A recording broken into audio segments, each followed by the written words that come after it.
Buenas tardes a todos. Sean bienvenidos. Vamos a comenzar como siempre orando. Hoy me toca dar la clase a mí. Todos saben el momento que está pasando el aire, ¿sí? Leyeron al menos, está parte de la mamá. Así que bueno, tenemos que orar por la familia y defender los corazones. Una mujer de edad avanzada ya. Pero bueno, la tristeza obviamente pesa en los corazones cuando alguien parte. Así que ella está... o se podía conectar por ahí, pero bueno, están pasando un momento triste, así que oramos también por la familia. Oramos, Señor, te damos gracias por poder llegar hasta este lugar, gracias porque tu Espíritu Santo nos ha traído, nos ha guiado, con bien hemos llegado. También te pedimos a los hermanos que tienen que venir, que lo guíes con bien, que libres el camino, que puedan llegar en el nombre de Jesús, que nos des sabiduría, entendimiento y la capacidad para que todos juntos podamos entender y comprender tu palabra. Enséñanos, capacítanos y ayúdanos a recordar el nombre de Jesús. Te pedimos por Gladys, por su familia, que consuele los corazones de toda tristeza, de toda angustia, por el fallecimiento de su mamá. Bendecimos tu nombre y a todos aquellos que están pasando un momento de enfermedad, de prueba, tristeza o pobreza o angustia. Saca, Dios mío, todo mal de cada cuerpo, libera cada mente en el nombre de Jesús.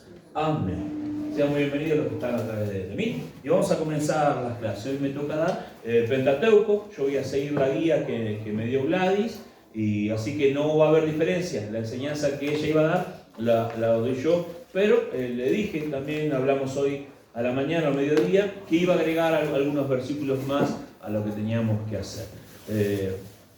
¿Listo? ¿No?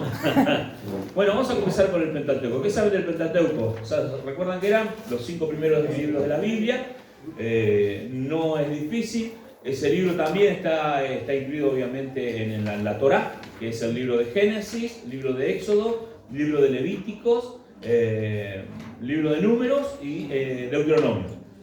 Los nombres, según qué escuela haya estudiado o qué traducción hayan usado, significan algo. Yo se lo voy a leer en hebreo, el significado del libro Génesis.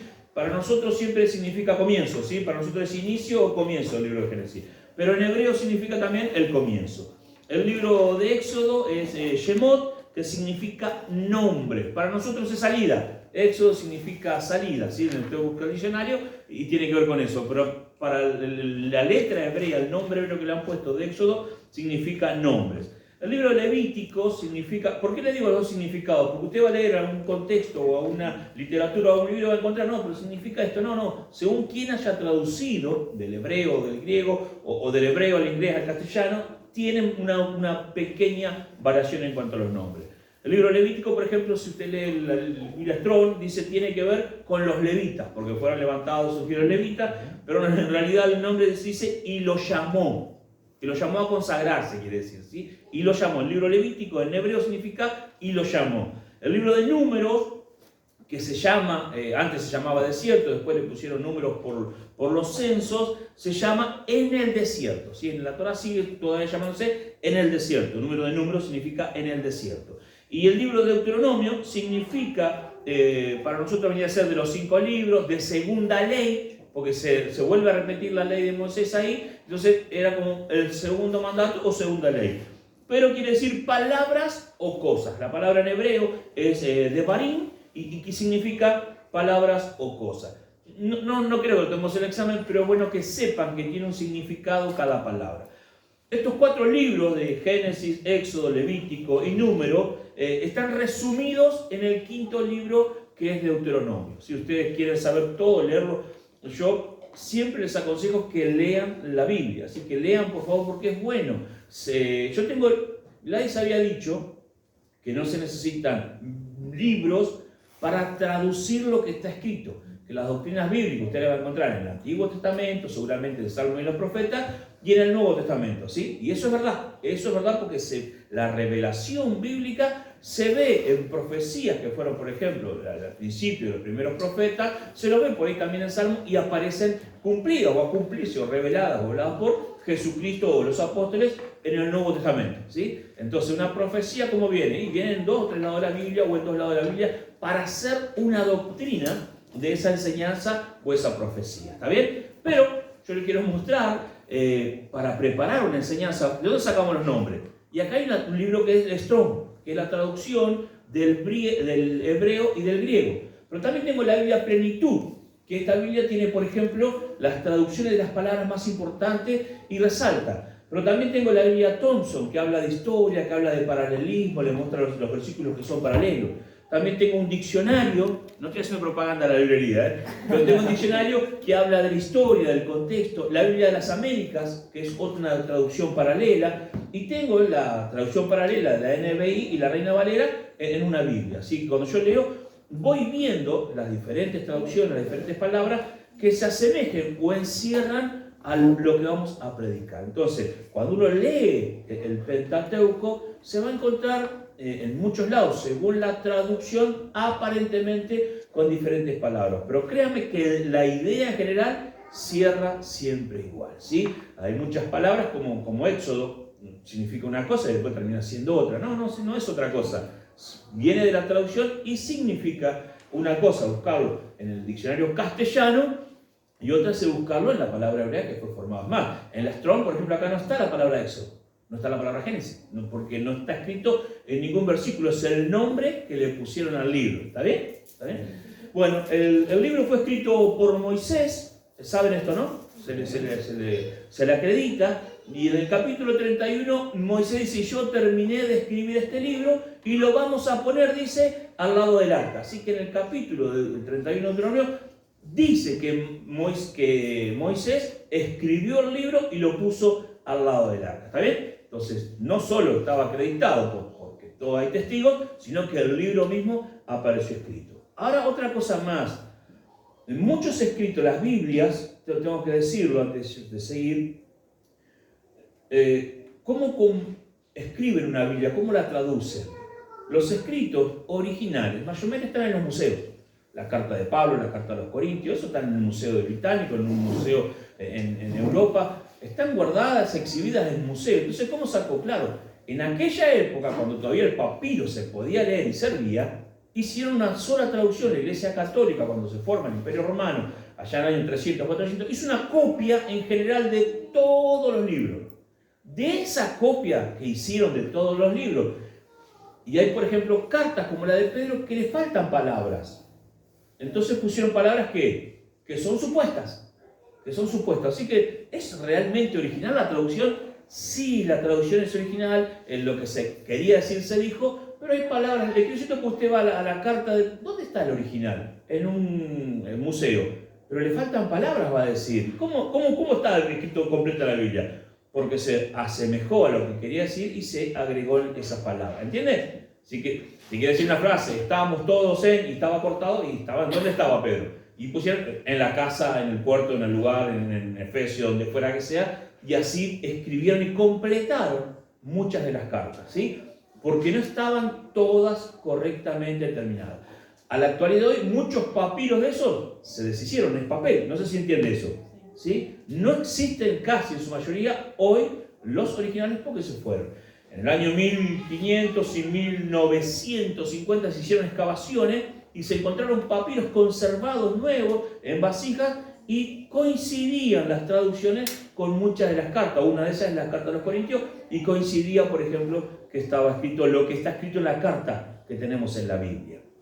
Entonces, hay un compendio hecho primero, sumado todos los papiros, todos los rollos, porque eran rollos de papiro, se hacen un solo manual y de ahí se comienzan a copiar. Ahora, la Iglesia Romana de ahí fue copiando varios libros, ¿sí? Y están las ediciones Paulinas, la edición del Papa Quinto, del Papa el otro, del Papa un montón, y cada uno sacaba su compendio de Biblias copiando el anterior. Así que usted dice, revisiones Paulinas del año 1400. Claro, porque el Papa que estaba ahí nombrado copió al anterior y hizo una nueva edición de Biblia Paulina de la Iglesia Católica.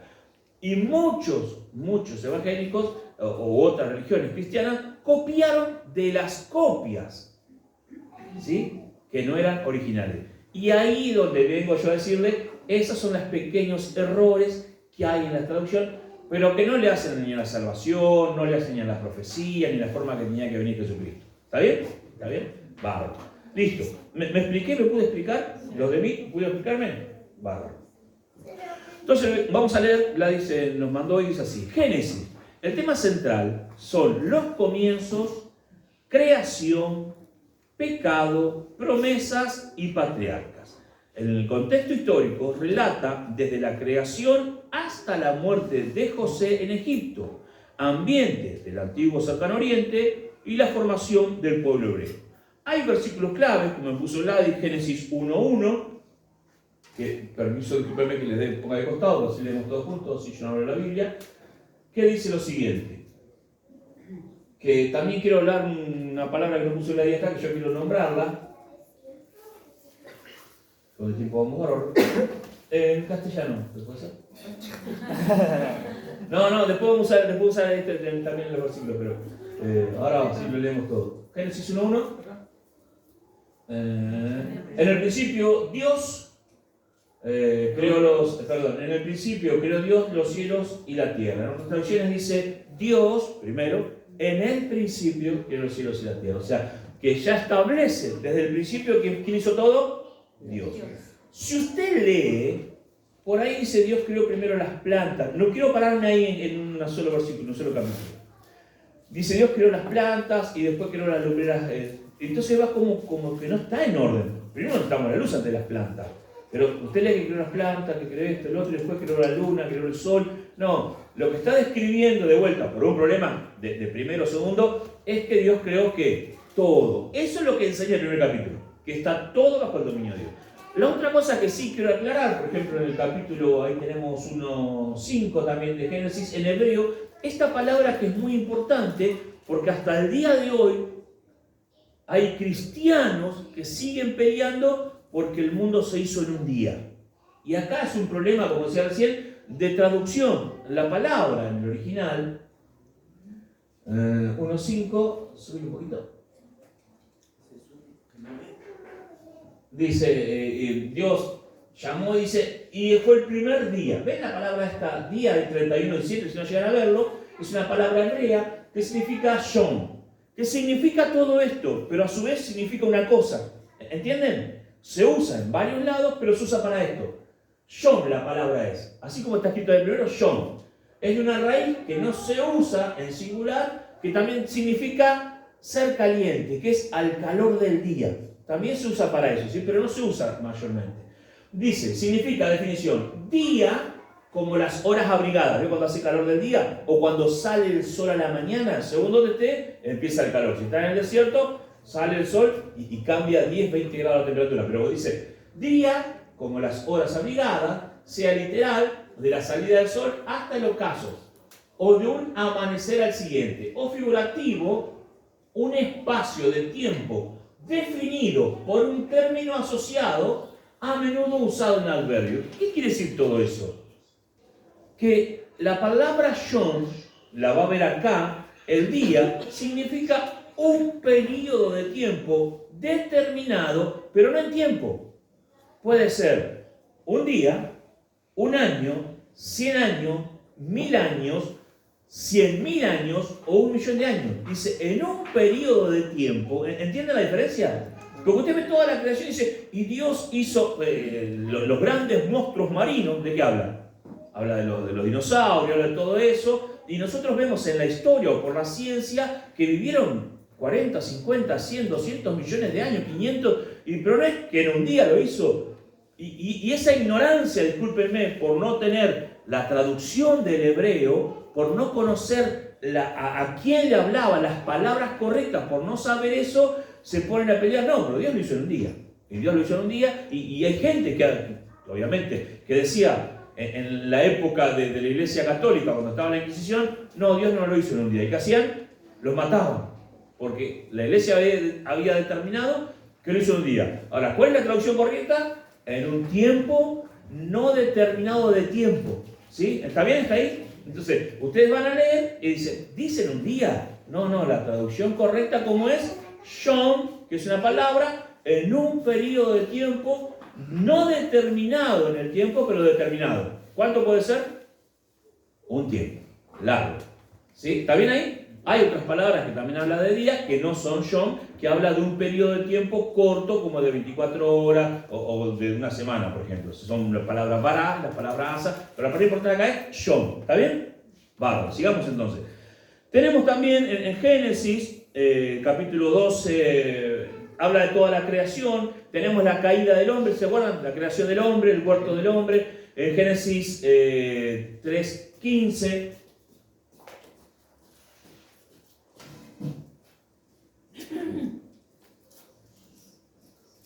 Dice, y pondré enemistad entre ti y la mujer, y entre su simiente y la simiente suya.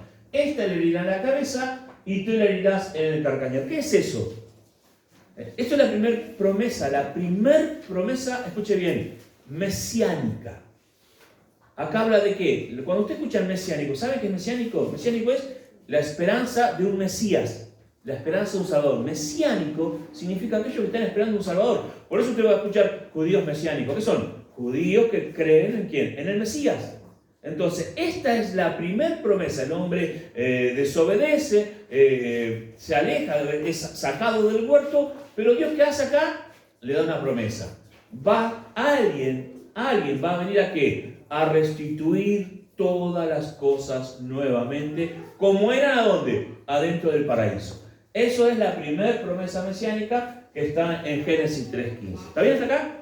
¿Está bien hasta acá? Bueno, entonces tenemos la creación. Lean después, porque ahí van a ver que en la creación Dios crea los animales, que Dios mismo hace que las plantas tengan su propia semilla, el ADN, para continuar ¿qué? Su propio fruto. Su propio fruto, ¿está bien? Habla el capítulo 2, 3, habla del árbol de la vida, ¿sí? Y después, ¿qué pasa? Desaparece porque lo cuidan unos guardianes, ¿sí? Unos querubines cuidando el árbol. ¿Y dónde aparece después el árbol de vuelta de la vida? En Apocalipsis, capítulo 22. O sea que en el principio y en el final, Apocalipsis, o libro de Revelaciones, ¿por qué les digo estas cosas? Porque la Biblia, ¿cómo se revela? A sí misma. ¿Dónde está esto? El árbol, ¿qué pasó con el árbol? ¿Desapareció? Sí, pero aparece como una promesa que va a ser restituido todo, vuelve a ser como al principio y aparece el árbol de la vida. ¿Está bien? Listo. Entonces habla, capítulo 1, 2, 3, habla del hombre, que el hombre se levanta, habla del hombre que se aleja, ¿sí? Habla de Noé, habla de la descendencia y habla en Génesis el capítulo 12, versículos 2 y 3, dice, vamos rápido porque quiero de vuelta no quedarme en un solo libro porque es muchísima riqueza tiene cada libro y cada versículo. Pero para que veamos en un contexto general, esto es Pentateuco, ¿sí? Y haré de ti una nación grande y te bendeciré y engrandeceré tu nombre y serás bendición. ¿Quién es ese? Abraham. Aparece Abraham acá, ¿no? ¿Y qué promesa le da? ¿Esa promesa para quién es? ¿Para él y para quién? Para la descendencia. ¿Y hasta dónde llega la descendencia? Hasta nosotros, libro romano, libro de Jesucristo, ¿no es cierto? ¿Ven que se contesta, vuelve a aparecer la obra de Dios continuamente? Lo que le dijo allá Abraham continúa con toda su descendencia. Dice que a través de Jesucristo somos injertados nosotros en esa herencia como algo nuevo, algo precioso, algo santo, que teníamos una raíz santa, dice. ¿De dónde venimos nosotros? Del cielo. ¿Dónde estábamos? En Dios. ¿Cómo somos? Santos. Recuerden la enseñanza de Norita. Recuerden, esto se lo doy para conocimiento, pero tienen que recordar las doctrinas. Son muy importantes para nuestra vida vivir en las doctrinas bíblicas. Entonces, nosotros hoy recordamos, tenemos el Pentateuco como una enseñanza de dónde salen todas las cosas de la historia del hombre, que tenemos que conocerlo. No discutir de vuelta, ¿cuánto hizo Dios? ¿Realmente lo hizo en un día? No, lo hizo Dios. ¿El hombre peca? No, el hombre que hizo, desobedeció. No quiero a todos los versículos porque no me da el tiempo. El hombre desobedeció, dice que Adán y Eva, ¿qué hicieron? Desobedecieron. ¿Existía el pecado ahí? No. Pero al desobedecer aparece algo ¿qué? Algo nuevo. Cuando aparece la computadora, el nombre computadora, ¿existía antes? Claro, cuando aparece algo que se le da un nombre. De la misma manera, el pecado no estaba. Pero ellos, al desobedecer, hicieron algo que no hicieron caso a Dios, una obra que le dijo, che, esto no lo hagan. No quiero entrar en esto, le decía Seba. Pero hasta muchos dicen que el fruto ese, una de las ideas, ni siquiera era un fruto, era el consejo que Dios le da y dice, no hagan esto. Y ellos quisieron, empezaron a vivir de una manera que empezaron a experimentar lo malo. Coincide con que comieron un fruto y se abre de repente el conocimiento. Ahora, por comer algo se le abrió el conocimiento. Queda más bien como que Dios les explicó un montón de cosas, ellos desobedecieron y al comenzar a caminar como ellos pensaron, ¿qué pasó? No solo veían por ahí el mal de afuera, sino que empezaron a experimentarlo con emociones. El miedo, ¿qué tuvieron primero? Miedo. Tuvimos miedo. ¿Qué fue eso? Apareció una emoción que no habían tenido hasta ahí, se vieron desnudos. ¿Qué es eso? Vergüenza, otra emoción. Entonces como que las emociones afloraron, no estaban y de repente comienzan a experimentarlas. Eso es lo que vivieron Adán y Eva en el principio. Eso es lo que Dios quiere de vuelta con las personas obedientes o un corazón que Dios ve que es correcto. Quiere formar ¿qué? Volver a restituir todas las cosas. Por eso aparece Abraham, lo llama, le da una bendición y acá comienza ¿qué? La historia del pueblo hebreo. La palabra hebreo ¿qué significa? Cruzar. Cruzó. Está bueno esto, ¿no? Vivía en la tierra de Ur, le dice, che, andate de acá, deja a tu pariente, deja a tu papá, deja a tu mamá. ¿No es una promesa esa también? Sí. El hombre dejará a su padre y a su madre y serán ¿qué? Uno solo y harán, ¿no es cierto? Ahora, ¿es una promesa que eso fue para ese momento? Es para siempre. Porque mayormente cuando los hijos casados viven con los padres, ¿qué pasa? Hay algún inconveniente, algún roce, por más con los hermanos, con esto, con el otro. Y si vienen dos hijos, y dos nueras o dos yernos, ¿cómo sería la casa? Y puede haber lío. Y después puede hasta cosas feas. Entonces, ¿cuál es el primer mandato? Andá a hacer tu casa. Andate lejos. Dios les estaría enseñando para que haya una mezcla de ¿qué? De parientes y una descendencia de parientes. Entonces, ¿qué le dijo? Andate. Él le hace caso, tiene que cruzar un río, todo lo demás, pero se llama el que cruza, hebreo. Mirá, acá viene el hebreo, ¿qué es? Acá viene el que cruzó desde la tierra de Ur. Es uno nuevo, ¿está bien? Esto es buenísimo. Ahí llega Abraham, y con una bendición. Dios lo bendice, quiere comenzar por el corazón pasa todo lo que estaremos viendo cuando veamos solo el libro de Génesis el año que viene, pero hoy vamos a ir adelante. Entonces tenemos la bendición de Abraham, el comienzo de una oportunidad, y tenemos... sucede, no lo vamos a ver todo, en Génesis 50-20 también. Estamos salteando mucho, no estamos viendo el libro de Génesis, estamos viendo Pentateuco. ¿Está bien? Entonces comenzamos por el hombre, dijimos por la caída del hombre, el pecado que comienza en la tierra, las promesas patriarcales que acabamos de leer acá, y relata la creación desde Abraham hasta ¿quién? Hasta José. ¿Se acuerdan José? Que los hijos de Jacob, el hijo de... ¿Se acuerdan? ¿Se acuerdan de eso? Bárbaro. Entonces dice... Vosotros pensáis mal contra mí. Escuchen esto. Mas Dios lo encaminó a bien para hacer lo que vemos hoy, para mantener en vida a mucho pueblo. ¿A quién le estaba diciendo eso? Génesis termina el libro Génesis, viene la bendición sobre Abraham, la descendencia. Abraham. Está bueno, ¿no? Está bueno. Después que viene el hijo, que vienen los hijos de José vienen para déjame, poneme el 19.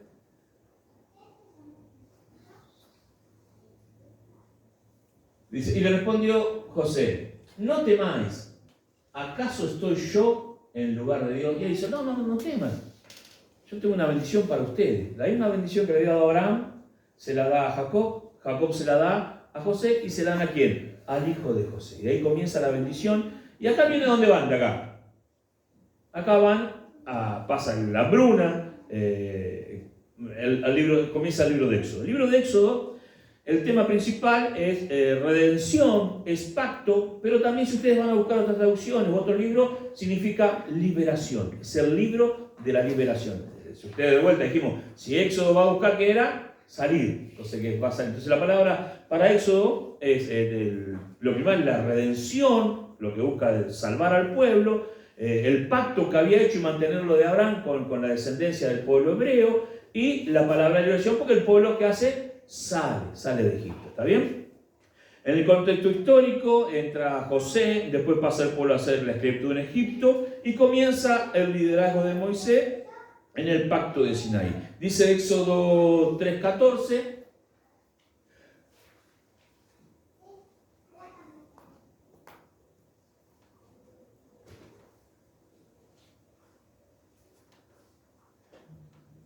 ¿Me van siguiendo? Sí. Y respondió Dios a Moisés: yo soy el que soy, dijo, y así dirás a los hijos de Israel: yo soy, me envió a vosotros. Esto es un tema que sí quiero enseñárselos para un segundito acá, vamos bien con el tiempo.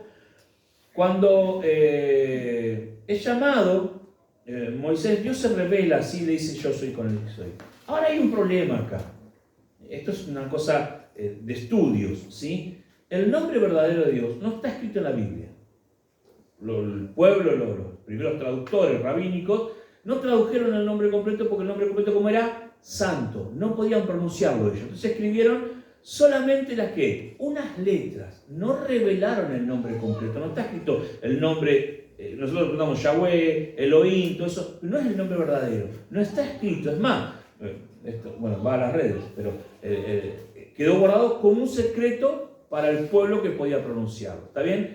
El pueblo de Islam tiene versículos de Moisés, tiene en el Corán, tiene incluido mucho lo que habló Moisés, porque para ellos es su herencia, y tiene incluido muchos de estos versículos, y también dicen, según ellos, que fueron mezquinos en ese momento los rabinos porque no escribieron el nombre correcto de Dios. ¿Por qué? Porque el que lo invocaba, ¿qué pasaba?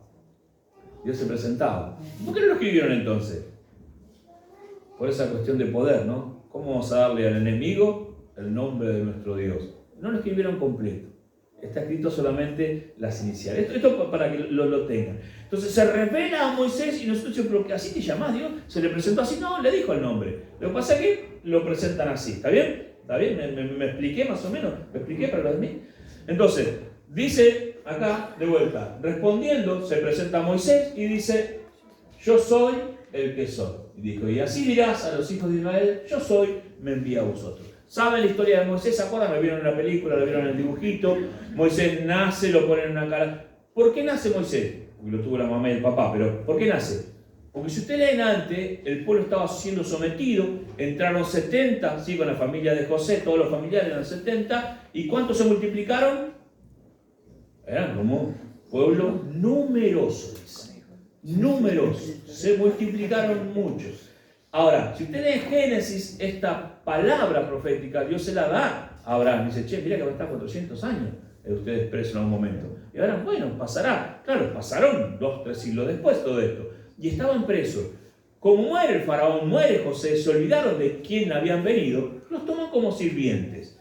Comienzan a olvidar la cultura, comienzan a olvidar, y en un momento se acuerdan cuando estaban siendo castigados, martirizados, les mataban a los bebés, comienzan a acordar: ¿cuándo tenemos un Dios?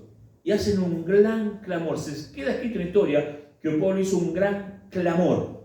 Empezaron por primera vez a volver a clamar a Dios. Y en respuesta a eso, ¿quién nace? Moisés, con toda la historia. ¿Sabemos la historia de Moisés? ¿Se recuerdan? Sí. Moisés nace, lo toma la princesa, va al palacio. Y si usted lee, dice que Moisés era poderoso en idioma, en letra, en inteligencia. Pero cuando aparece acá, ¿cómo dice que era Moisés? No, yo soy tartamudo, no puedo ni hablar, dice. ¿Qué le pasó a Moisés? Si era poderoso, dice al principio. Tuvo una educación, caminó 40 años y escapa al desierto para salvar su vida y vuelve cuando tenía 80. 40 años en el desierto, dice que lo dejó por ahí tartamudo por hablar con las ovejas, chiflar con las ovejas, no sé, pero volvió tartamudo. Se puso viejito y hablaba de otra manera. Y buscó al hermano para poder hablar. ¿Está bien ahí? Sí. Y se presenta ahí delante de la historia de Faraón, y vienen las plagas y todo lo demás. Vamos bien hasta ahí. Éxodo 19, 5 y 6 dice: ¿me van siguiendo o más información? ¿Me van siguiendo? Sé que la se lo he hecho más fácil, pero bueno. La próxima. Ahora pues, si eres oído a mi voz y guardares mi pacto, que dijimos que era el Éxodo Ahora de la redención, pacto, liberación, ¿sí?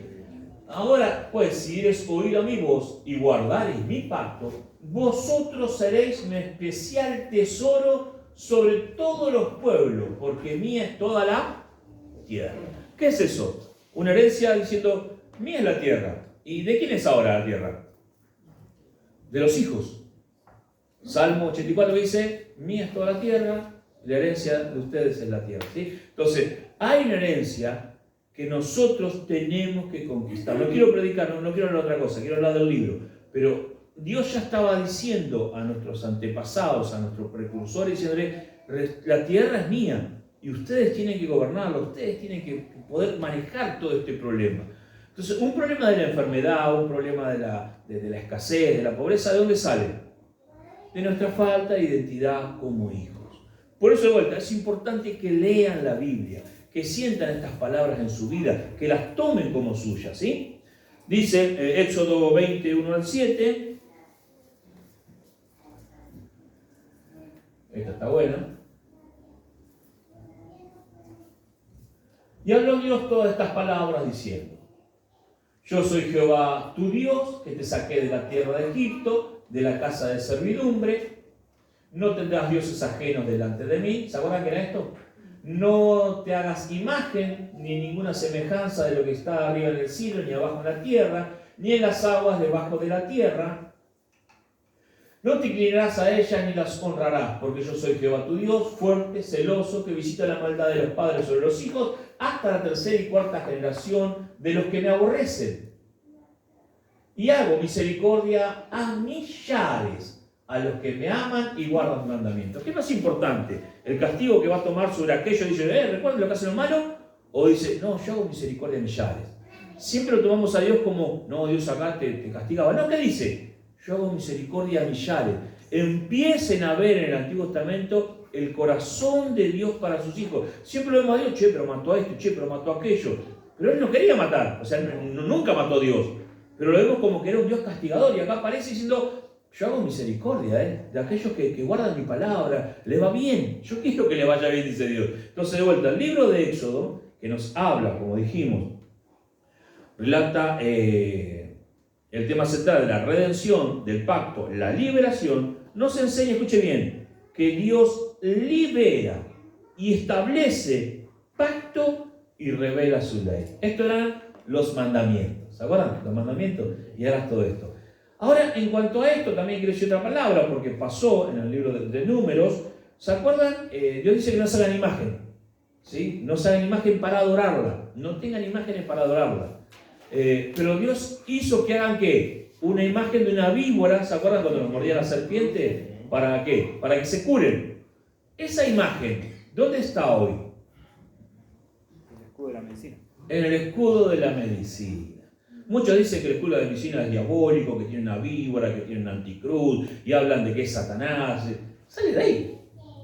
Ahora, no es para adorarla, pero está. Si usted ve el escudo de medicina, tiene una cruz, un estandarte, mejor dicho, y la serpiente con una copita al otro lado. ¿Qué es eso? Es la medicina. Entonces, de vuelta, la única imagen que podemos hacernos es aquella que Dios dice que podemos hacer. Toda otra imagen que a nosotros nos parece bien hacerla, no tenemos que hacer. No tenemos que adorar imágenes. ¿Está bien? ¿Te aclariste ahí? Entonces Dios deja establecido diciendo, no se hagan imágenes. La única imagen que tienen que tener es que, de que yo soy su padre y ustedes son mis hijos. Si nosotros tenemos esa imagen en donde buscar fuerza, nos vamos a dar cuenta que acá adentro hay un poder, una plenitud que Dios pone continuamente para que nosotros podamos reinar, podamos gobernar. ¿Tenemos tropiezos? ¿No alcanzamos? Muchos no. Pero la mayoría que, claro que puede seguir avanzando. ¿Podemos tener momentos de pobreza? Sí, pero cuando vos sacás de tu cabeza, de tu mente el momento de pobreza, tu vida comienza a cambiar. Ahora, ¿cómo haces para sacarlo? Si vos ves todo el día noticiero. ¿Cómo sacas el miedo si ves todo el día que roban? No te lo sacás. Entonces, dale más o un poco de tiempo a la palabra para llenarte de palabra en la mente. Esa es la verdadera respuesta. El libro de Levítico, como dijimos que muchos dicen que tiene que ver con los levitas, otros yo dije no tiene nada que ver con esto, ¿está bien? ¿Está bien? Pues tiene que ver con las leyes y todo lo demás. Tiene como mensaje central la santidad y la adoración. Acá habla, bueno, de la unción, de lo que se elige. Yo dije, y llamó, ¿se acuerdan de la traducción que es? Y llamó Levítico, ¿sí? O sea, que él llamó ¿a quién? A que le sirvan a los sacerdotes. ¿Dónde se repite eso?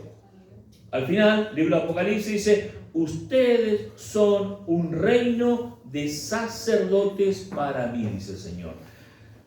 Un reino de sacerdotes. La otra traducción dice, ustedes son reyes y sacerdotes. Entonces, ¿qué somos? Somos algo especial. ¿Qué fue la definición anterior? Ustedes son mi especial tesoro. Fíjense de vuelta, como en el Antiguo Testamento, al inicio y al final, estamos que somos el tesoro especial. O sea que desde el Antiguo Testamento ya comenzamos a ver desde los primeros 5 libros cómo era el corazón real de Dios. ¿Para quién? Para nosotros sus hijos. ¿Sí? Está buenísimo. El libro Levítico, de vuelta, habla de la santidad y la adoración, tiene un contexto histórico, las vueltas en el Sinaí, las primeras batallas que tiene Pueblo, la organización, el sacerdocio y los sacrificios. Cómo tenían que sacrificar, cómo tenían que adorar a Dios, cómo tenían que levantar el arca del pacto, cómo hacer el tabernáculo de reunión. Ahí le dice todas las medidas.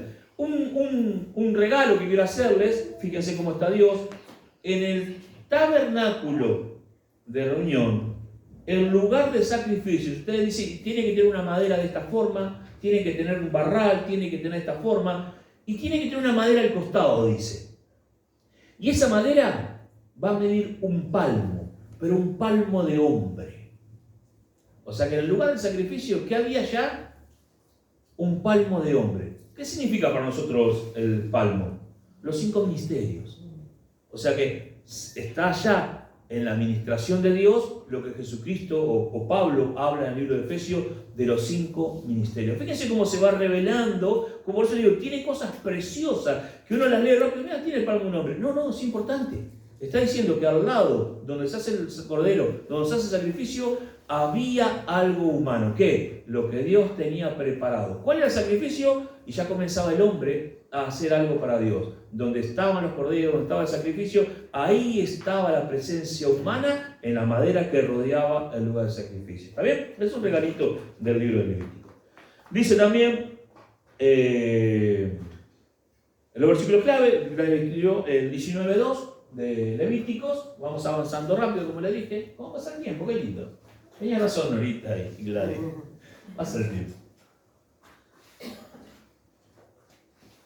Levíticos 19.2 dice, habla a toda la congregación de los hijos de Israel y diles, santos seréis porque santo soy yo, Jehová vuestro Dios.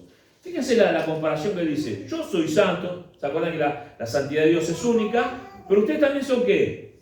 Santos. Ustedes, la traducción, una de las traducciones de la palabra es apartados para Dios, el otro es estar en Dios, ¿sí? Apartados para Él, que no es lo mismo. Una vez, yo aparto esto para Dios. Ahora cuando dice, no, esta parte es de Dios, no es lo mismo. ¿Entienden la comparación? ¿Entienden? Entonces, ustedes son míos, ustedes son santos, yo soy santo. ¿Dónde estábamos nosotros? En la mente de Dios en el cielo. ¿Y dónde terminamos?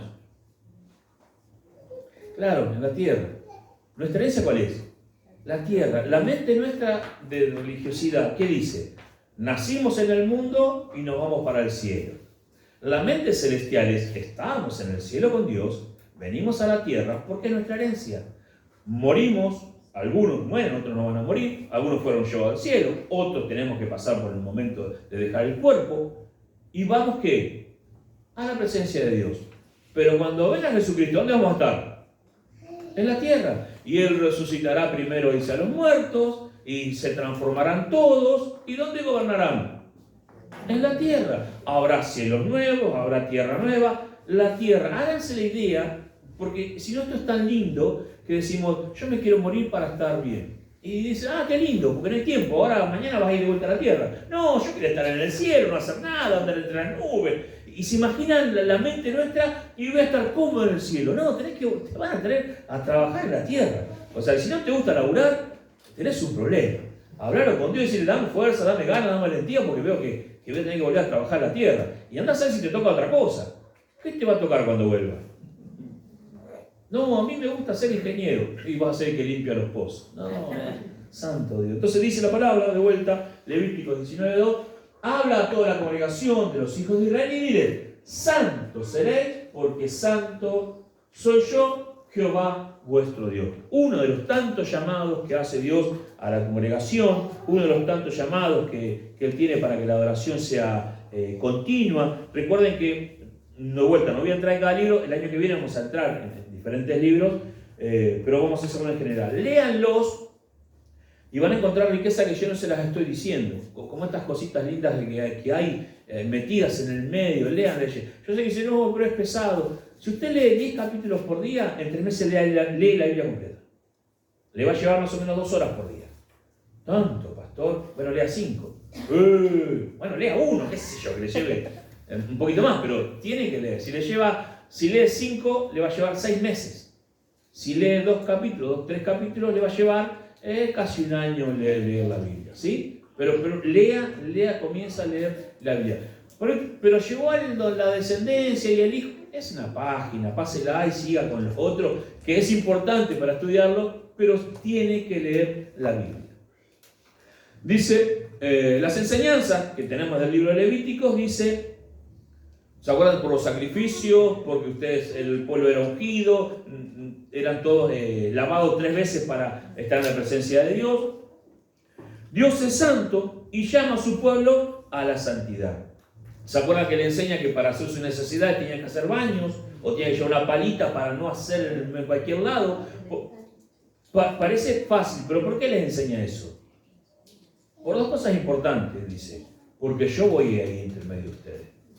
Porque yo paso. Y donde yo paso, que no puede haber inmundicia. Donde yo paso, no puede decir que sus necesidades salgan del campamento, hagan un pozo y ahí. Y lo otro, ¿por qué era? ¿Se imaginan las enfermedades, el cólera y todo lo demás que podría llegar a haber habido?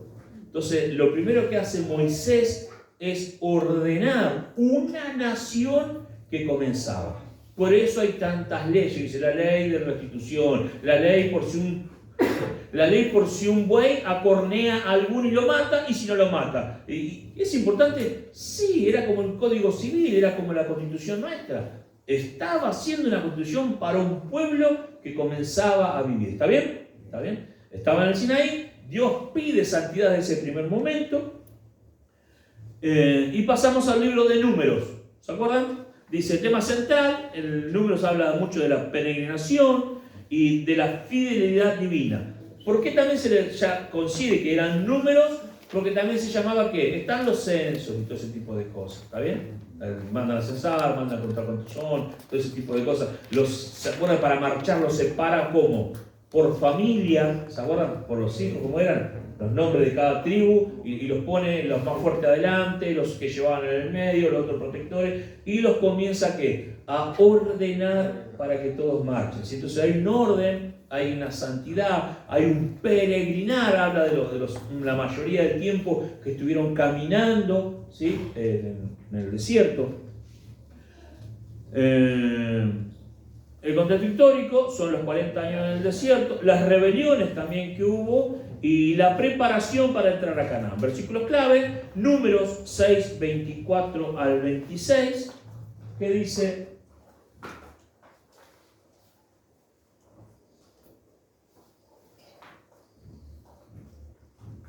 6:24 dice: Jehová te bendiga y te guarde. Jehová haga resplandecer su rostro sobre ti y tenga de ti misericordia. Jehová alce sobre ti su rostro y ponga en ti paz. ¿Qué es eso? Es la famosa bendición sacerdotal. Esto es una preciosa, el pastor Máximo la tiene por costumbre decir cuando termina la reunión.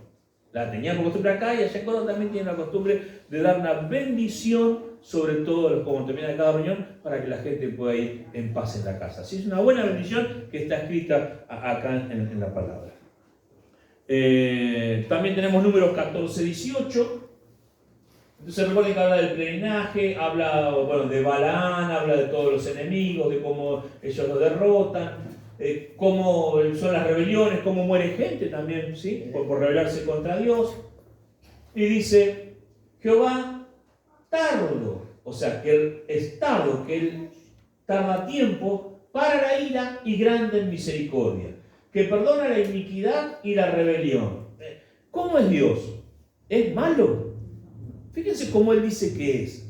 ¿Cómo dice? Yo no me enojo enseguida con ustedes. Yo soy tardo para retarlo. No dice Jehová, tardo para la ira, grande en misericordia, que perdona tu iniquidad y tu rebelión, aunque de ningún modo tendrá por inocente al culpable, que visita la maldad de los padres sobre los hijos hasta la tercera y hasta la cuarta generación.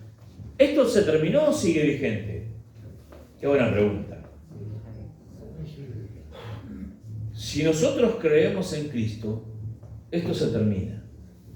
Porque más adelante hay una palabra que dice, los padres comerán las uvas agrias y los hijos tendrán de entera. Después Jesucristo dice, no, eso era antes, dice. Ahora no es más, dice. Cada uno se hace culpable de su propio mal, dice.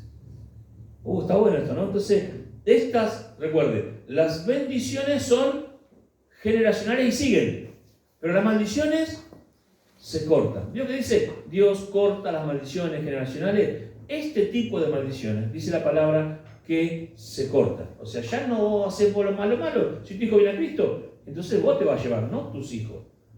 Esto es para los que creen. Eso también es medio duro, porque dice, es para todo el mundo, para los que creen. Así que es bueno creer en Dios. ¿Está bien? Perdón.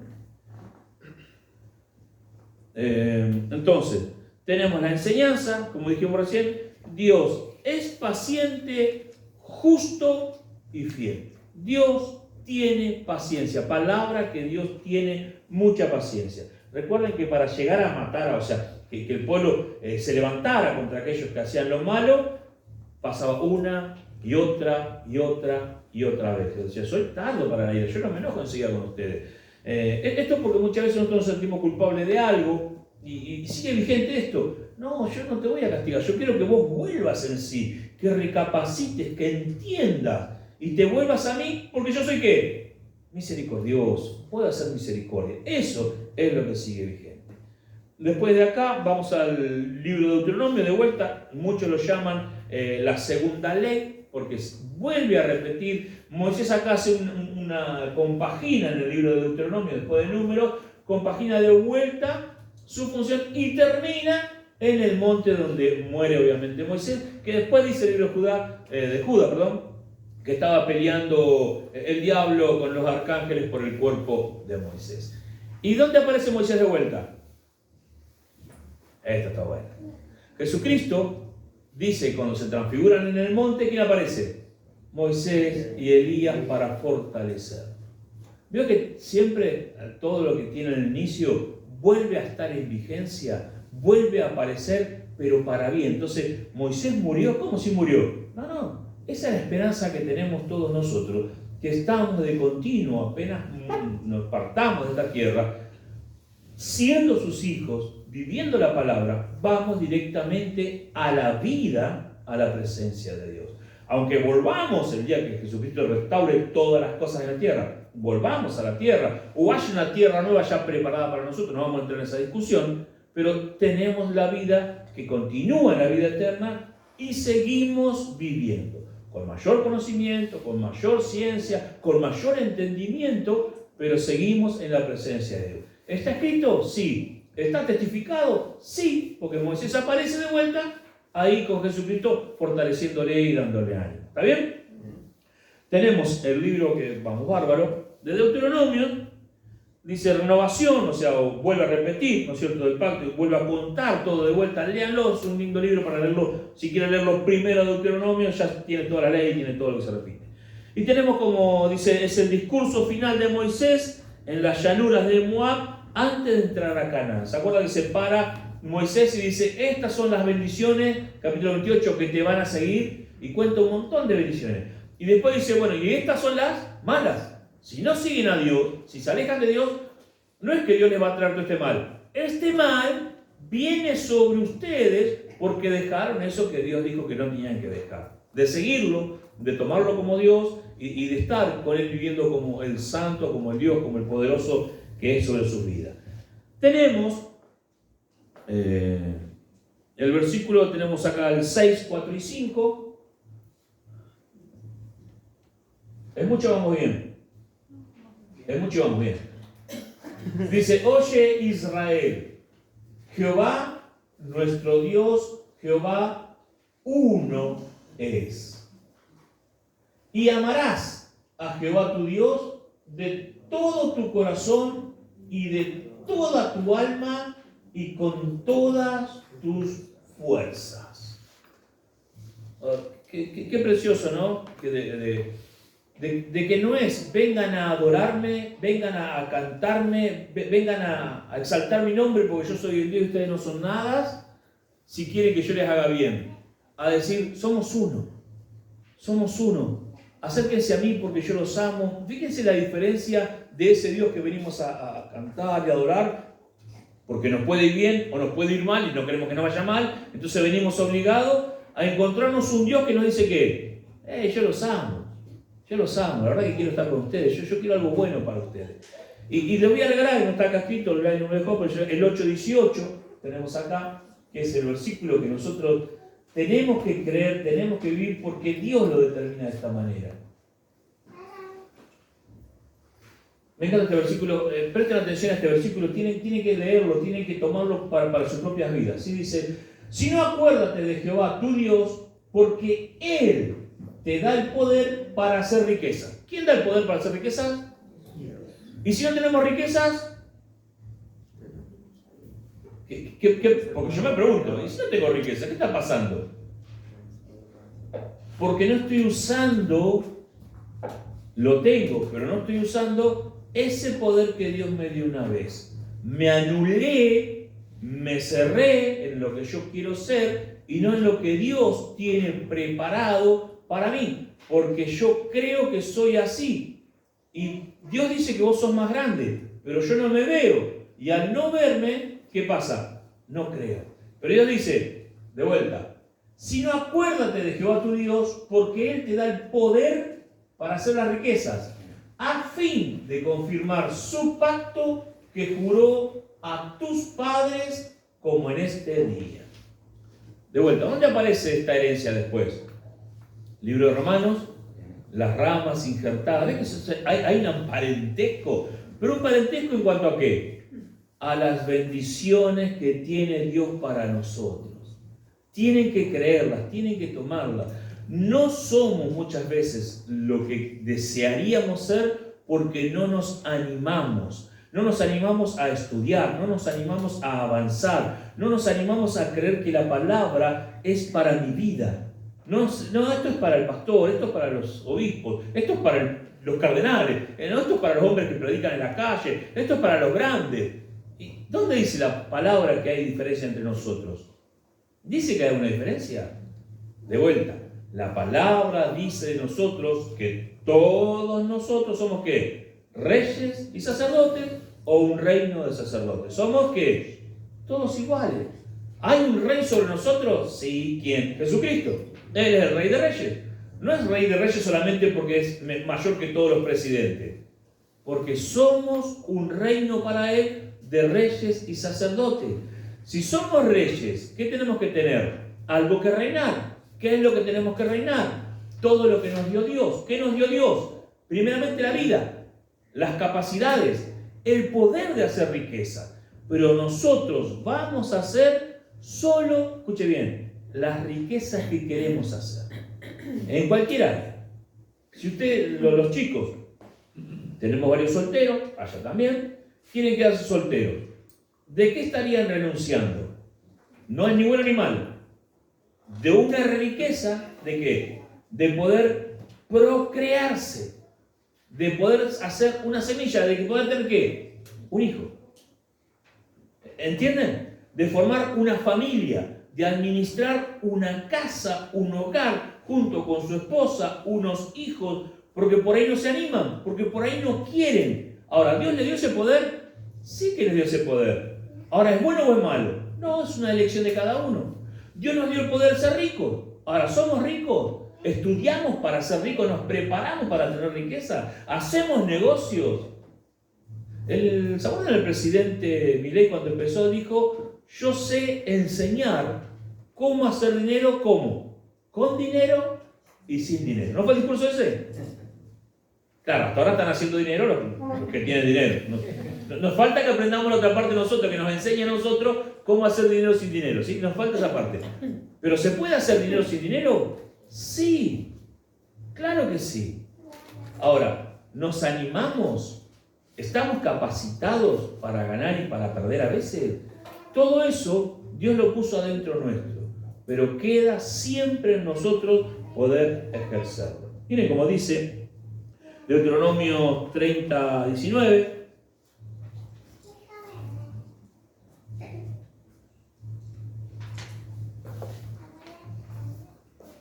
Estos espacios son incómodos. Ahí bien. A los cielos y a la tierra llamo por testigo hoy contra vosotros, que os he puesto delante, esto está bueno, la vida y la muerte. Dos puertas, como dos puertas, ¿no? La vida y la muerte. La bendición y la maldición. Escoge pues la vida para que vivas tú y tu descendencia. Dios te dice que hagas lo que quieras. Yo pongo dos puertas delante de ustedes, dice. Ahora, ¿quién elige? Fíjense la libertad que Él nos da. Pero nos da el consejo. Elige o un mandato. La vida. Elige la mejor. Elegí vivir. Elegí disfrutar la vida. Elegí vivir como yo te digo que vivas. Porque si vivís como Él dice, ¿cómo nos va a ir? Bien, fíjense que lo comienza diciendo. A los cielos y a la tierra llamo por testigo. ¿Dónde están los cielos? ¿Dónde está la tierra? Oh, está tremendo, ¿no? Por testigos, hoy contra vosotros. Los cielos, los principados, potestades, Jesucristo, la potencia, la tierra, lo que caminamos, pisamos. No habla del mundo acá, ¿eh? Que habla tierra. Tierra, esa es la diferencia, ¿sí? La que es nuestra herencia. Dice, y la tierra. Que os he puesto delante la vida y la muerte, la bendición y la maldición. Escoge, pues, la vida, para que vivas tú y tu descendencia. Si nosotros creemos realmente a la palabra, creemos realmente en Dios, guardamos la palabra, tenemos que tener una mente de vida eterna. Somos y tenemos eternidad. ¿Quién le gustaría morirse? A nadie. Y en el momento más triste como está, o cuando está al borde de la vida o al borde de la muerte, ¿cómo estamos? Queriendo vivir. El famoso manotazo de ahogado, queriendo vivir. ¿Por qué hay que adentro nuestro? Supervivencia emocionalmente. Es un instinto de supervivencia que Dios puso dentro nuestro o que está dentro de nuestras emociones. Pero Dios puso ¿qué? Vida. Dios quiere que vivas, que te vaya bien. Entonces, el consejo de Dios, dice la palabra, es que tenga. Entonces, la enseñanza de hoy, en el libro de Deuteronomio también es recordar, obedecer y escoger la vida.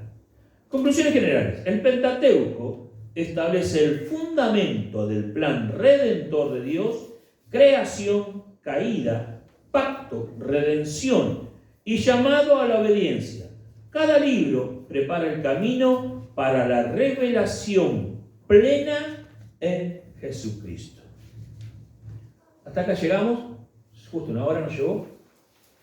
Fuimos rápido, sé que es muchísima información, vamos a reverla en la primera media hora del próximo martes y después haremos una sencilla evaluación porque es mucha información y yo quiero que no se cargue la cabeza con tanta información. Yo quiero que se cargue la cabeza, la información, el corazón de las doctrinas que estamos viviendo o aprendiendo porque esas nos van a ayudar en la vida, ¿está bien? Pero tenemos que saber esta información porque tenemos que defender con amor en lo que creemos.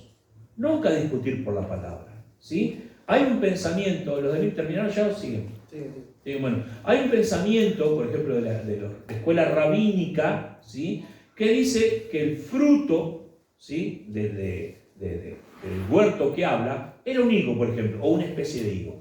Y que con esas hojas propias después se vistieron a Adán y Eva. ¿Vio que está? Por eso aparece después, de vuelta, ¿quién hace Jesucristo?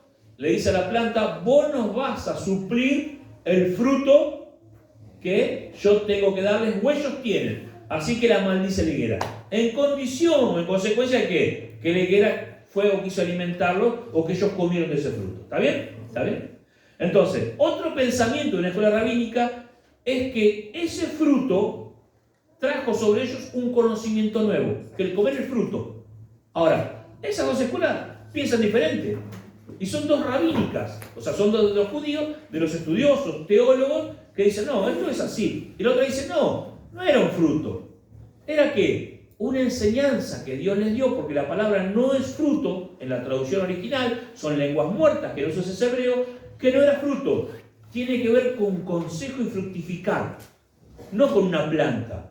Tiene que ver que Dios les dijo cómo tenían que vivir, y ellos vivieron de una manera diferente y experimentaron el odio, la maldad, esas cosas que no había, y las emociones surgieron en su vida y comenzaron a ser igual que Dios. Y no se ponen de acuerdo. Entonces, si ellos no se ponen de acuerdo, que son, digamos, la herencia que viene la palabra, a veces nosotros tampoco nos ponemos de acuerdo en la forma de pensar de la palabra. Por eso, de vuelta, unifiquemos la forma de pensar en cuanto a la Biblia, que sí hay que estudiar, tener muchas veces el contexto, las traducciones. Por eso les mostré todos estos libros que yo uso para dar una prédica a veces. A veces me lleva una semana hablar 40 minutos, pero tengo que saber el contexto, la historia, la traducción correcta o cercana, y la idea en general de que habla todas las traducciones de la Biblia. ¿Está bien? Así que cada vez que hablamos 1 hora 40 minutos, es más o menos 1 hora de estudio, nos pasa más o menos a todos, ¿no? Vamos a terminar. Vamos a orar y nos vemos el próximo martes, que vamos a dar la primera media hora de vuelta de redondear este tema del Pentateuco. Y si tienen alguna duda, por favor escríbela ahora, así la contestamos también el martes que viene. Y después vamos a tener una evaluación para hacer en grupos de vuelta, para poder dejar bien en claro el tema Pentateuco. De vuelta, pasamos por alto todos los temas principales, ¿está bien? Oramos. Señor, te damos gracias. Con amor y misericordia hemos aprendido de tu palabra. Te pedimos que nos inspires y nos recuerdes siempre el mensaje, la enseñanza que tú quieres que nuestro corazón guarde, atesore, para poner en práctica tu palabra y recibir todas las bendiciones que en ella hay. Con bien hemos venido y con bien regresamos a nuestros hogares en el nombre de Jesús. Amén. Saludos para los de mí. Nos vemos el próximo martes a las 19 horas. Bendecidos.